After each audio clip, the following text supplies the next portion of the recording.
Hello friends, હું છું રૂપલ અને આજની મારી સ્ટોરી છે જી બા. આ વાર્તા શ્રી ઝવેરચંદ મેઘાણી સાહેબની લખેલી છે. વાર્તાનું શીર્ષક છે જી બા. વાર્તાના પાત્રો છે જીવી અને માથુર. જીવી હવે બાળક નહોતી. જીવીને જાણ હતી, બધીએ ખબર હતી કે પોતે જે ખેતરમાં કામ કરી રહી હતી તેની અડોઅડ જ સામેના ગામની સીમમાં મથુર મજૂરીએ આવતો હતો. માથે રંગીન ફાડિયાવાળા મથુરને પોતે છેટેથી પારખી લેતી હતી અને મથુર પણ જીવીને પારખી લેતો. અને આમે જીવી તો પાછી ઝટ પરખાય તેવી હતી. ગોરી, કદાવર અને નમણી હતી. માં મહી નદીથી જીવીનું પિયર વટાદરા 3 ગાંવ છેટું હતું. તો પણ જીવી મહી નદીના કાંઠાની જ કહેવાય ને. કાંઠાની તો ખરી, પણ પાછી પાટણવાડિયાની પુત્રી કહેવાય. પાટણવાડિયા એટલે તો ઠાકર નામની સૌથી મજબૂત કોમ. પાટણવાડિયા કહેવાય તો પરદેશી. કાંઠાના બારૈયાઓ એને પોતાનાથી ઉતરતા જાણે. જીવી જ્યારે 3 વર્ષની હતી ત્યારે જીવીને મથુર જોડે પરણાવેલી. 16-17 વર્ષની થઈ છે તોય જીવી વટાદરાને વટાદરામાં બાપના ઘરે જ રહે છે. એની સામે જ પાત્રા ગામ ધાનેજડાના ખોરડા વર્તાય અને 2 ગામના સીમાડા અડોઅડ જોડેલા છે. એ બાજુથી જીવી સીમમાં કામે આવે છે તોય સાસરે જાતી નથી. હે જીવી, ભારો બાંધતી જીવીએ ઊંચું જોયું અને બોલનારને ઓળખી ગઈ. આવો આવો લખા પટેલ. આવકારો તો ખૂબ મીઠો આપ્યો, પણ જીવી આજુબાજુ ચક્કર વક્કર જોવા લાગી. સદભાગ્યે સીમના લોકો છેટેરા હતા. જીવી લખા પટેલ નામે ઓળખાતા, સામા ગામના પાટીદાર તરીકે ઓળખાતા. લખા પટેલે ધીરા અવાજે પૂછ્યું, તું કેમ સાસરે આવતી નથી? જરીક વાર તો જીવી અકળાઈ પડી. લખો પટેલ પણ મૂંઝાતો હતો, પણ હિંમત કરીને પાછું પૂછ્યું અને કહ્યું કે મને પૂછવા જ ખાસ મોકલ્યો છે. જીવી બોલી, કોને? તમારા ભાઈબંધે? જવાબ દેતા દેતા તો જીવી તો લાલચોળ થઈ ગઈ. લખા પટેલે ડોકી હલાવી અને હા પાડી અને બનેજડાની સીમ તરફ દ્રષ્ટિ ચીંધી. મથુર ત્યાં નીચું જોઈને દાતરડી ચલાવતો હતો. આ બાજુ જોતોય નહોતો, જાણી જોઈને જોતો નહોતો. જીવીએ તરત કીધું કે નથી આવવું મારે. કહેતી જીવી ઘાસના ભારા પર પગ મૂકીને આ વાતને ટાળવા માગતી હતી. લખા પટેલે પૂછ્યું કે કંઈક કારણ તો કહીશ ને જીવી? તારા માવતર ના પાડે છે કે શું? ત્યારે જીવી કહે કે માવતર શું કામે ના પાડે? એ તો રોજ મને જા જા કર્યા કરે છે. તો શું તારે જ નથી આવવું? કંઈક કારણ તો કે.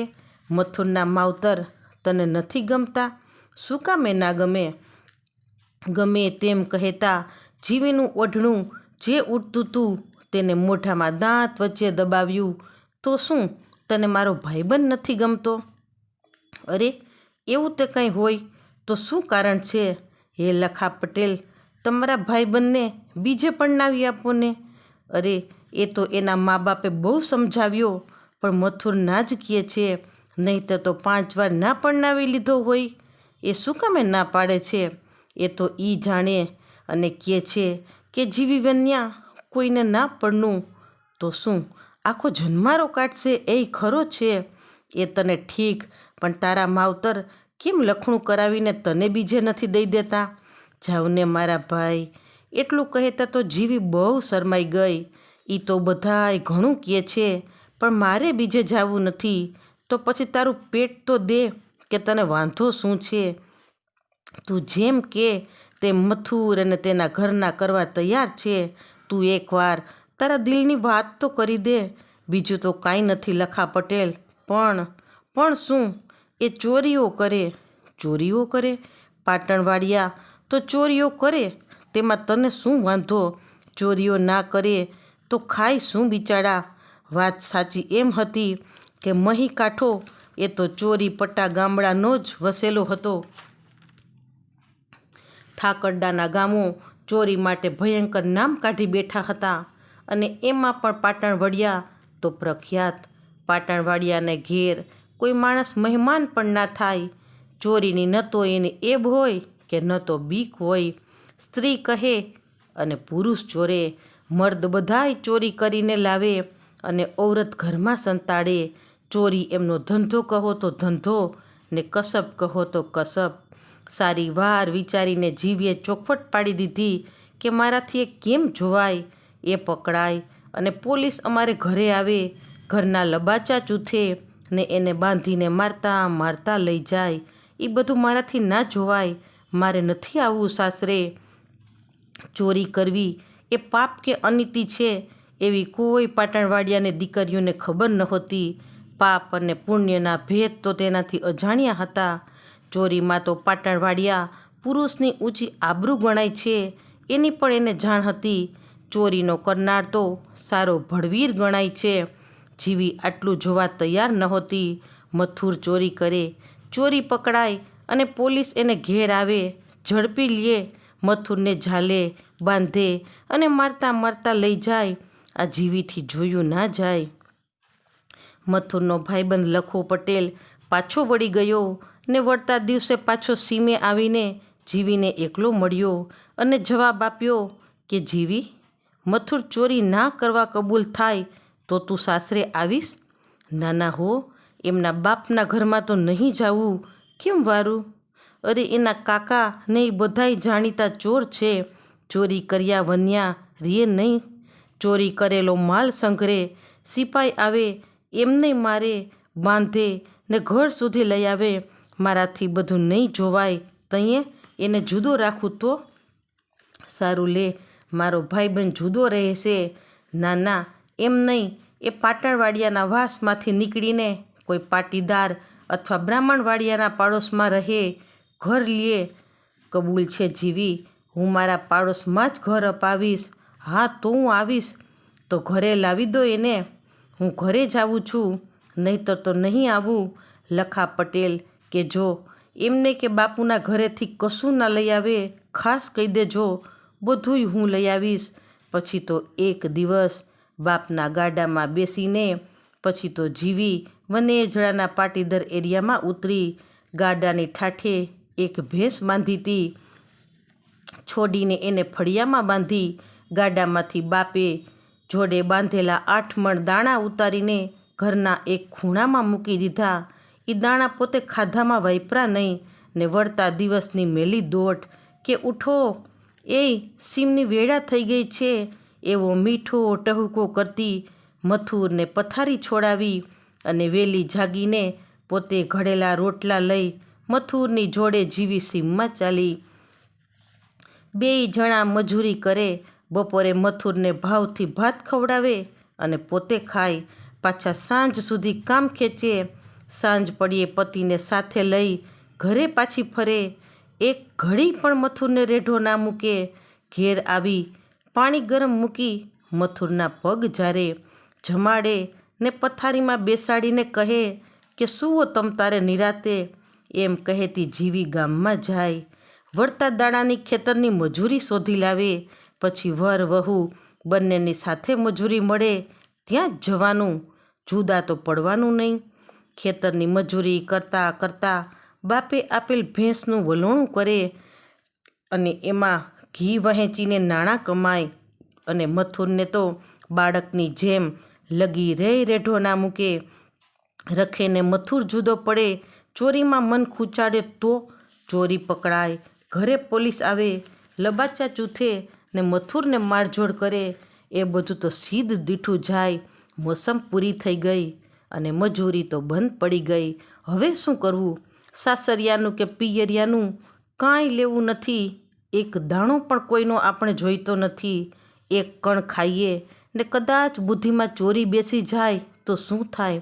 ના, હવે જેઠ મહિનો આવ્યો. જીવીએ પોતાની પાસેની બચત ગણી જોઈ. એમાંથી એક જ બળદ લેવાય તેવું હતું. એક તો એક બળદ લીધો ને પછી ગઈ સીમમાં તપાસ કરી. પછી રાતે મથુરને જણાવ્યું કે એક ખેડૂત સાથે આપણે સૂંઢેલ કરી છે. એક બળદ એનો ને એક આપણો, ગાડું એનું ને આપણા તરફથી તમે પોતે મંડી લ્યો ખેતરની ખેડ કરવા. મથુર બહુ વિચાર કરી લે તેવો નહોતો. એને વિચાર કરવાની જરૂર પણ નહોતી. પથારીમાં પડ્યો એ તમાકુ પીતો રહ્યો.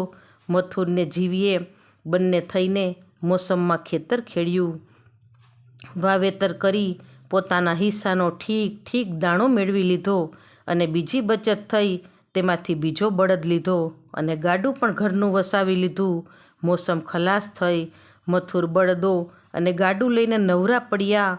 પણ નવરાશ જીવીને તો ચટકા ભરવા લાગી. તેની નજર ચુમેર ફરી વળી અને નવરાશ વેળાનું સરસ કામ સૂઝી પડ્યું. પેટલાદ ત્યાંથી 7 ગાંવ ગામનું હટાણું પેટલાદ હતું, એટલે વેપારીઓના ભાડા મળી રહે. પણ મથુરને પેટલાદ એકલો મોકલવામાં હવે કેવું જોખમ કહેવાય એ જીવીએ વિચારી જોયું. મથુર પણ આટલા દાડામાં ઠીક વસવાસ બેઠો હતો. મથુરે જીવીને નહોતું ગમતું તે ચોરી ન કરવાનું આનંદભેર વચન પાડ્યું હતું. જીવીએ વિચાર્યું, જોઉં તો ખરી, પારખું તો લઉં, એકલો મેલી તો જોઉં, એમ પૂરી રાખે શું થશે અને તેને દાસ બનાવવામાં જીવતર થોડું રસથી જીવાશે. વિચારીની જીવીએ તે જ રાતે ગામના એક વેપારીનું ભાડું બાંધ્યું અને પછી આવીને મથુરને જાણ કરી. એ તો જીવી જેમ કે તેમ જ કરવામાં ઊંડો આનંદ અનુભવતો હતો. તરત જ તેને હા પાડી દીધી. પણ પેટલાદ જઈ બજારમાં કશું ખાવા પીવાનું નહીં કે હો. જીવીએ શિખામણ ગાંઠે બંધાવી ને રાત જાગીને ઢેબરા બનાવ્યા. વહેલી પરોઢે જીવીએ મથુરને જગાડ્યો.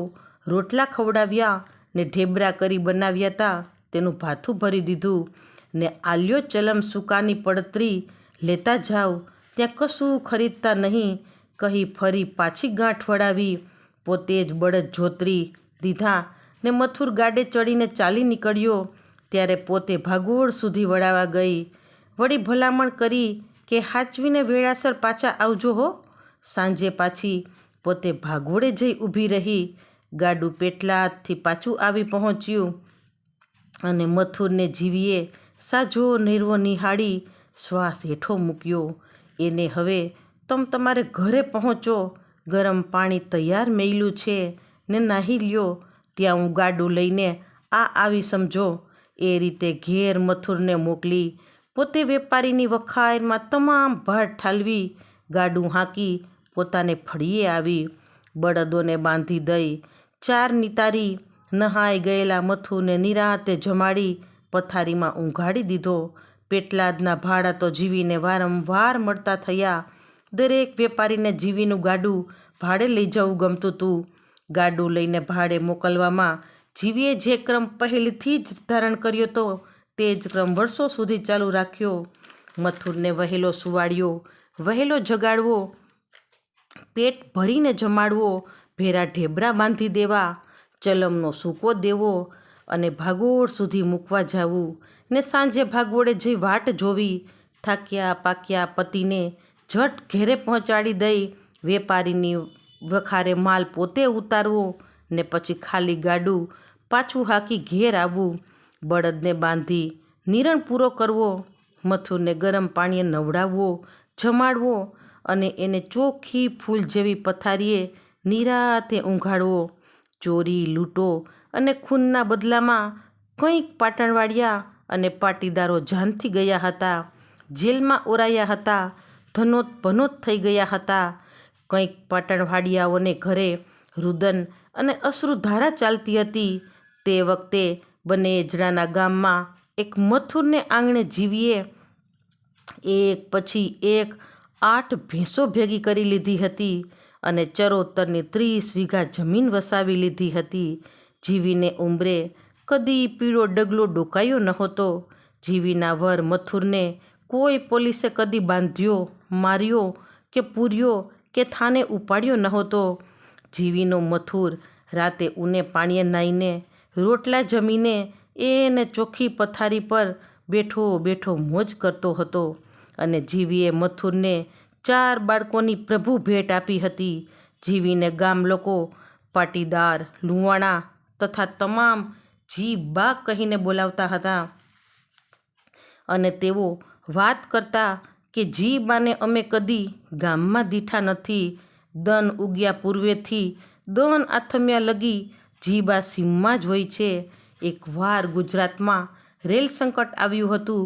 કાંઠાના ગામડાના ઘરો પડી ગયા હતા. લોકોને ખાવા મોઢે ધાન નહોતું.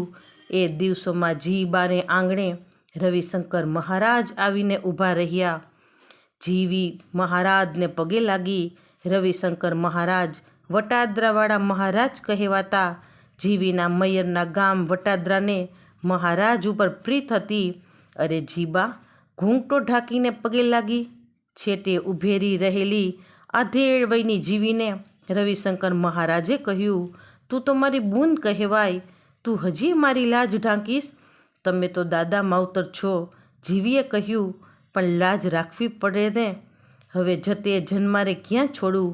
કદાવર, ગોરી અને આધેડ જીવી જે લજ્જા પાડતી તે મનોમન મૂર્તિવંત મહી માતાનો ભાસ કરાવતી. જીબા દાદાએ કહ્યું, દાણા આલીશ મને? અરે મહારાજ, દાણા ક્યાં છે? મારી કને તે કેટલાક હોય? એમ કહેતી જીબાએ મહારાજને પુષ્કળ અનાજ આપ્યું. ઘરમાંથી કાઢી આપી કટોકટીને ટાણે લોકોને બચાવવામાં મૂંગી મદદ કરી. એક દિવસ મથુરનો દેહ પડ્યો. જીવી પોતાના ભીતરમાં કેટલું રડી હશે, કેટલું સંભાળીને આંસુડે ગળી હશે તે તો કોઈને ખબર નથી. પણ આટલું લોકોએ જાણ્યું કે જીવીએ મથુર પાછળ કંઈક પુણ્ય કરવાની ઈચ્છા ધરાવી છે. અને ઝાઝી કશી ગતાગમ ન હોવાથી ગામ લોકોએ એને સલાહ આપી કે જીબા જાણીતો મારક છે. પરબડીમાં હાલને ગામના પંખીડાની પરબડી પાછળ જીબાએ પોતાની સૌથી સારી 4 વીઘા જમીન અર્પણ કરી. તો ફ્રેન્ડ્સ, તમને આ વાર્તા કેવી લાગી? કોમેન્ટ્સ કરીને લખજો. અને ગમી હોય તો like, share and subscribe. Thanks for watching.